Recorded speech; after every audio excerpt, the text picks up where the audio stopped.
भगवान शंकर एक ऐसे देवता हैं, जब देवताओं ने अधर्म का साथ दिया तो शिव ने उनको भी प्रताड़ित किया, और जिन राक्षसों ने धर्म का साथ दिया भगवान ने उनका भी साथ दिया।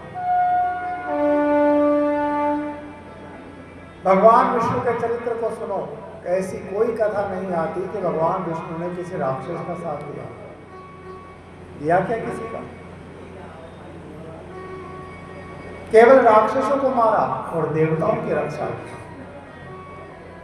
लेकिन भगवान शिव की कई कथाएं ऐसी मिलती है जिसमें भगवान राक्षसों को भी बचाते हैं।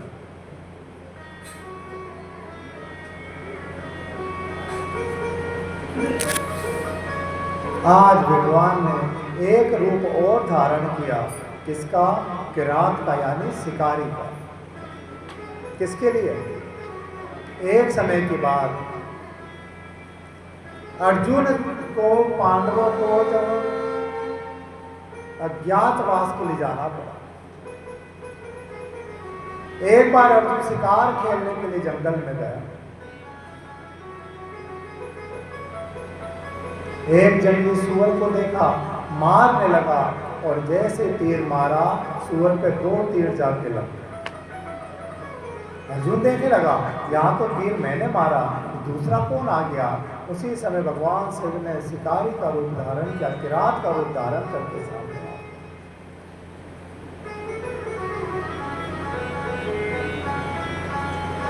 इधर अनेक रूपों को भगवान धारण करते हैं। पिपलाद के रूप को भगवान ने धारण किया।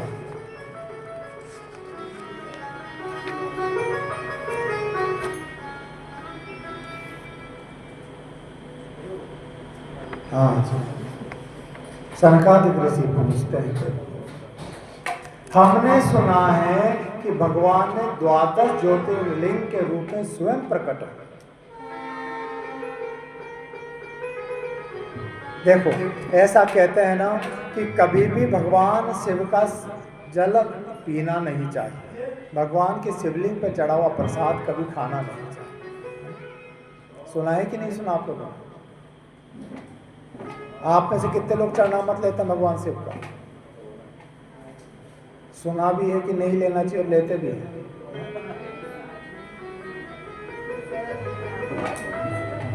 देखो, भगवान शिव पे चढ़ा हुआ चरणामृत कभी भी नहीं लेना चाहिए। क्यों? कथा आती है, एक समय की बात, नारद जी भ्रमण करते हुए चले गए। गर्मी का समय था, भूख लगी, प्यास लगी, आसपास देखा कोई भी जल का स्रोत नहीं था। तभी देखा उसी रेगिस्तान के बीच में एक भगवान शिव का मंदिर बना हुआ था। उसी मंदिर में पहुंच गए, क्या देखा? भगवान के ऊपर से जल टपक रहा था। होता है ना, भगवान शिव पर कलश रखते हैं। नारद ने क्या किया? उसी निकलते हुए जो शिवलिंग पे से जल उतर रहा था, उस जल को पी गए। भगवान शिव के ऊपर केला पत्र आदि रखा हुआ था, फलों को खा गए। और क्या हुआ? जैसे ही भगवान शिव के मंदिर के बाहर नारद निकले, और नारद कुत्ते की योनि को प्राप्त हो, पशु योनि को प्राप्त हो। अब नारद जी घबरा गए, दौड़े दौड़े ब्रह्मा जी के पास गए। ब्रह्मा जी ने भी सहायता नहीं की। नारायण के पास गए, नारायण ने भी सहायता नहीं की। अंत में पहुंच गए कहाँ? कैलाश पे, भगवान शिव के पास। भगवान शिव को कहने लगा, नाथ मेरा अपराध क्या हुआ? अरे मैंने तो मात्र आपका चरणामृत पिया था, मैंने तो मात्र आपका प्रसाद खाया था, और उसको खाते ही मैं पशु योनि को प्राप्त हो।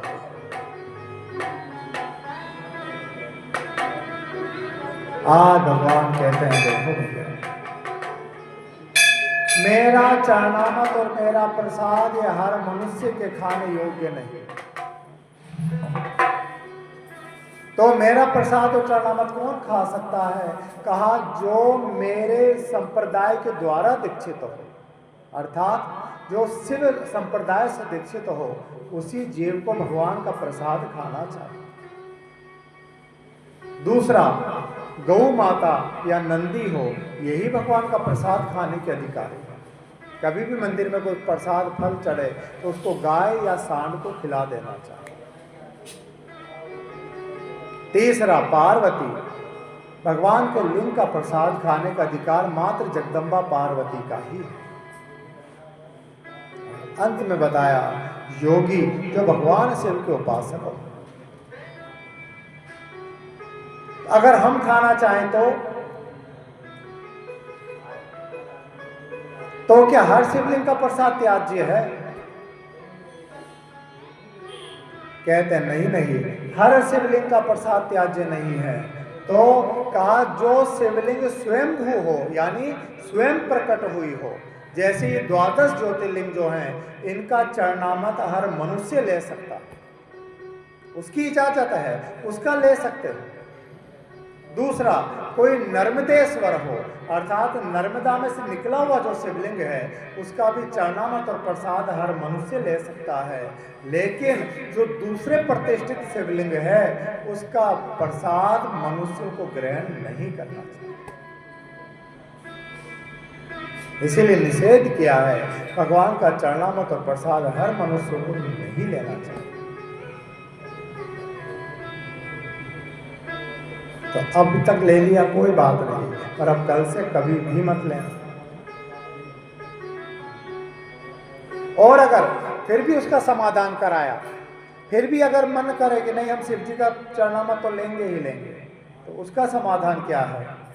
का उसका फिर समाधान बताया, शिवलिंग के ऊपर एक शालिग्राम जी की स्थापना करो और फिर भगवान शिव का अभिषेक करो। जब वो जल शालिग्राम को छूकर आता है तो वो भी जल चरणामृत बन जाता है। फिर उस जल को पी सकते हैं, लेकिन ओनली शिवलिंग हो और उसके ऊपर से जल उतरे, उसका कभी भी प्रसाद नहीं लेना चाहिए।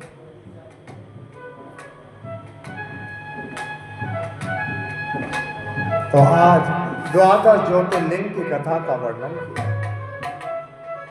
इस पूरी पृथ्वी पे 12 ज्योतिर्लिंग ऐसे हैं जो स्वयं भगवान शिव ही हैं, स्वयं भगवान शिव के ही द्वारा प्रकट हुए। कौन से? सौराष्ट्र सोमनाथम च श्री श्री मल्लिकार्जुन, उज्जैन महाकाले ओंकार परमेश्वर, केदारमीमवत्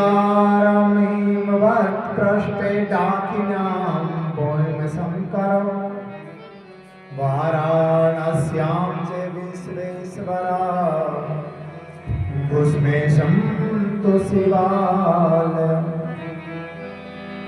वाराणस्यां च विश्वेशं त्र्यंबकेयं गोमतीतटं, वेदनाथं चिता भूमौ नागेशं दारुकावत्, सेतुबन्धे चिरामेशं भुस्मेशं तु शिवालयम्, द्वादशैतानि नामानि प्रातरुत्थाय पठेत्, सर्वपापे विनिर्मुक्ता सर्वसिद्धिफलम्।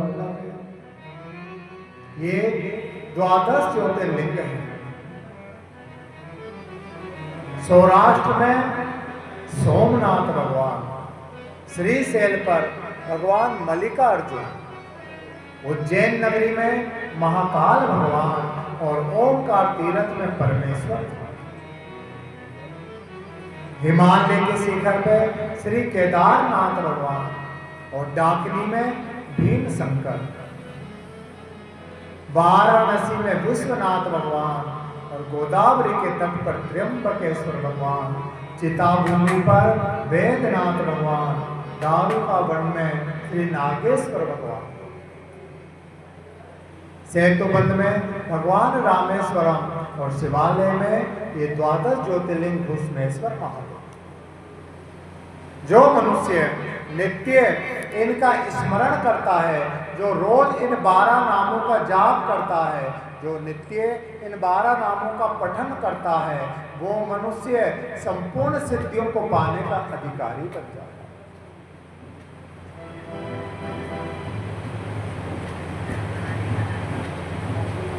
जो मनुष्य नित्य इनका पाठ करेगा, जो मनुष्य अगर पढ़ भी नहीं सकता तो केवल 12 ज्योतिर्लिंगों का मन में चिंतन भी कर ले, तो उस मनुष्य की मन में जो भी कामना है, मन में जो मनोरथ है, इन 12 ज्योतिर्लिंग का चिंतन करने से ही वो संपूर्ण मनोरथ उस जीव की पूर्ण हो जाती है। और दूसरा फल क्या है? जो मनुष्य 12 ज्योतिर्लिंग का जाप करता है वो जीव दोबारा कभी माता के गर्भ में प्रवेश नहीं करता, अर्थात वो जीव संसार से मुक्त होकर परमेश्वर के परम धाम को चला जाता है, मोक्ष की उसको प्राप्ति होती है। और देखो शिव पुराण में भी लिखा है कि मनुष्यों को इन 12 ज्योतिर्लिंगों का ही प्रसाद प्राप्त करना चाहिए। इन 12 ज्योतिर्लिंगों का चरणामृत हो, प्रसाद हो, मनुष्य को कभी भी नहीं त्यागना चाहिए। नहीं मिले तो जोर से यानी मांग कर भी इनका प्रसाद जरूर पाना चाहिए, क्योंकि जो मनुष्य 12 ज्योतिर्लिंग के चरणामृत प्रसाद को पाता है उसके पाप उसी क्षण जलकर भस्म हो जाते हैं।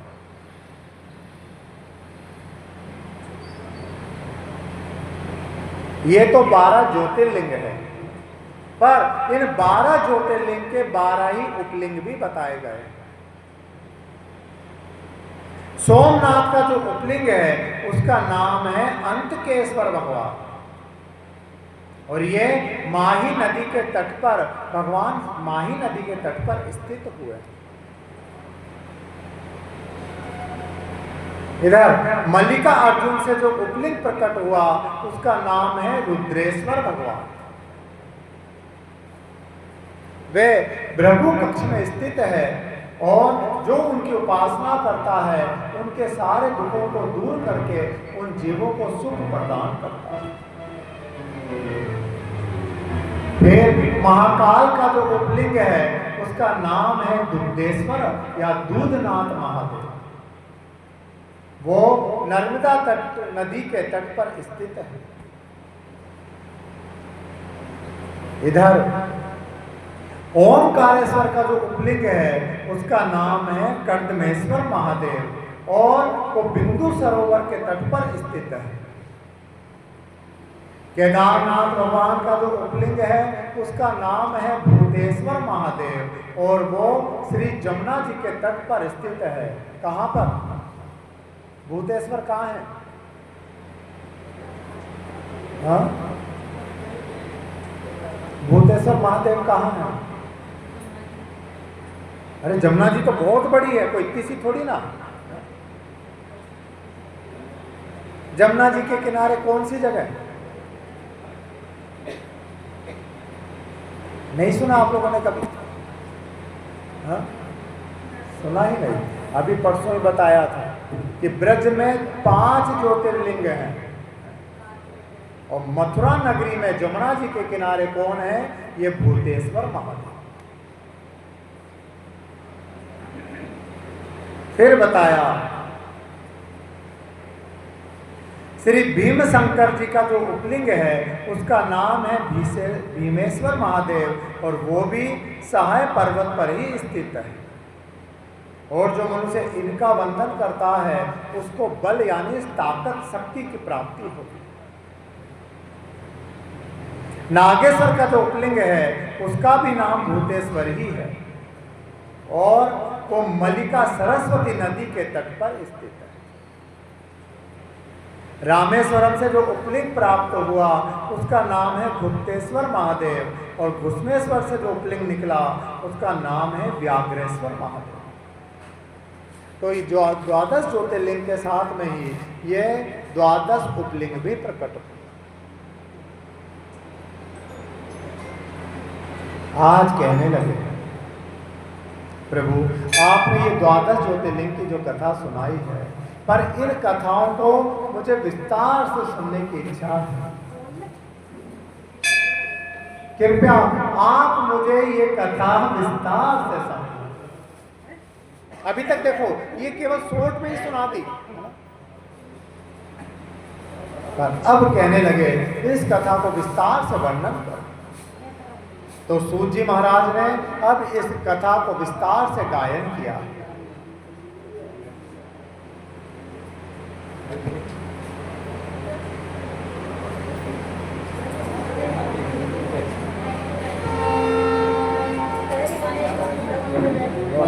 तो आएंगे तभी तो मैंने देखा कि मतलब पहले ही तो मैं बाहर निकले तो बचा है, दूसरी बार भी नहीं आता, 2 दिन चल तो आता और जटाधारी बन के त्रिपुरारी बन के चले आना, भोले जी चले आना।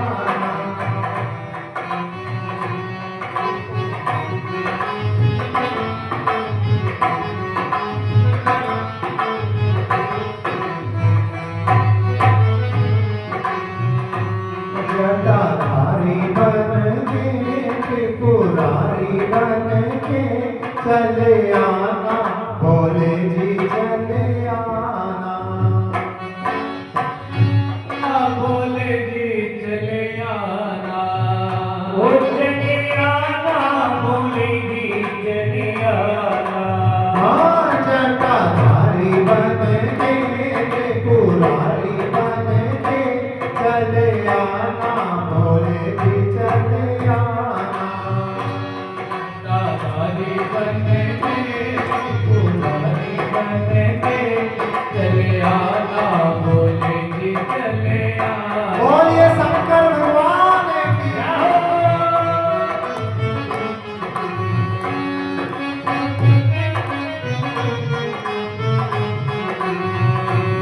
चले आना, भोले जी चले आना। ये चले आना, भोले जी चले आना।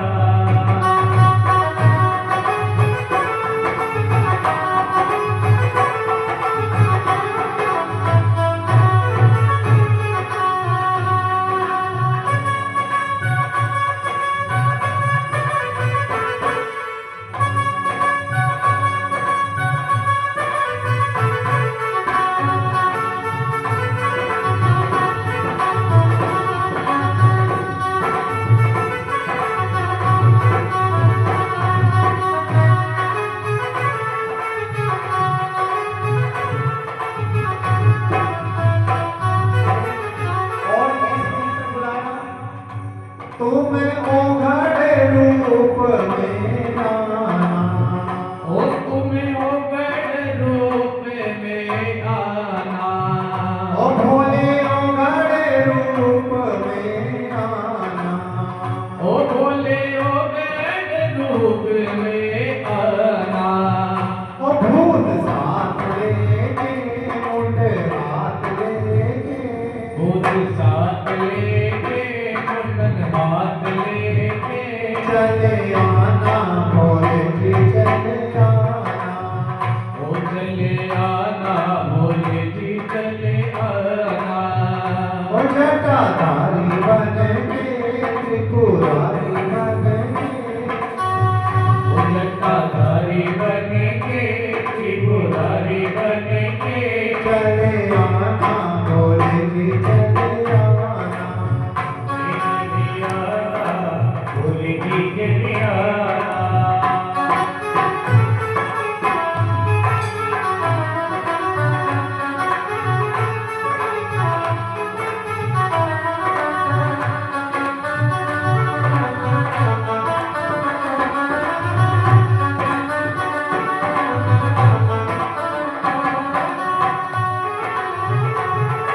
बोलिए ओम हर नाम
बन के चले आना प्रभु जी चले आना।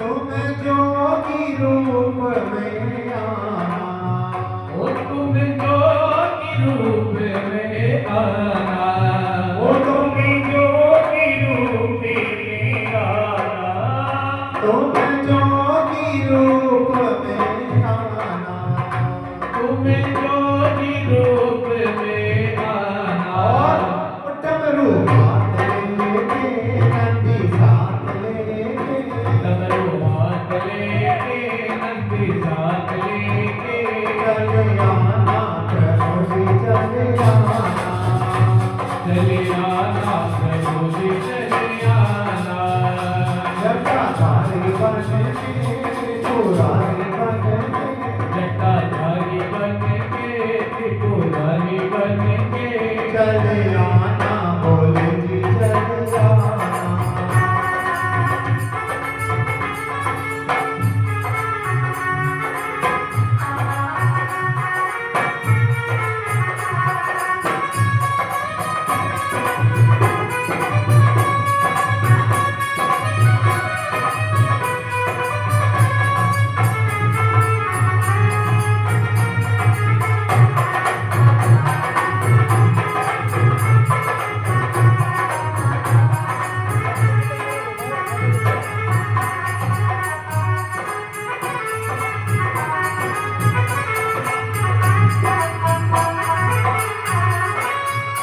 तुम मोहनी रूप में आना, ओ तुम मोहनी रूप में आना, ओ तुम मोहनी रूप में आना, ओ तुम मोहनी रूप में आना।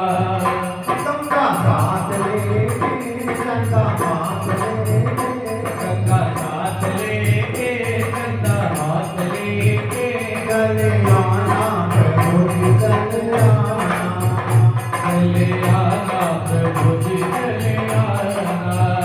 जटाधारी बन के त्रिपुरारी बन के, जटाधारी बन के त्रिपुरारी बन के चले आना बोले जी चले आना।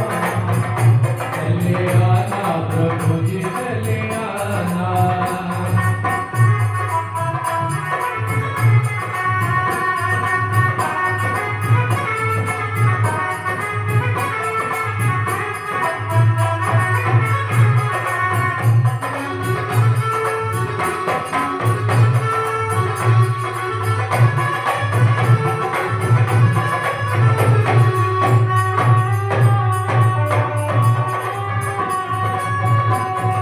बोलिए शंकर भगवान की।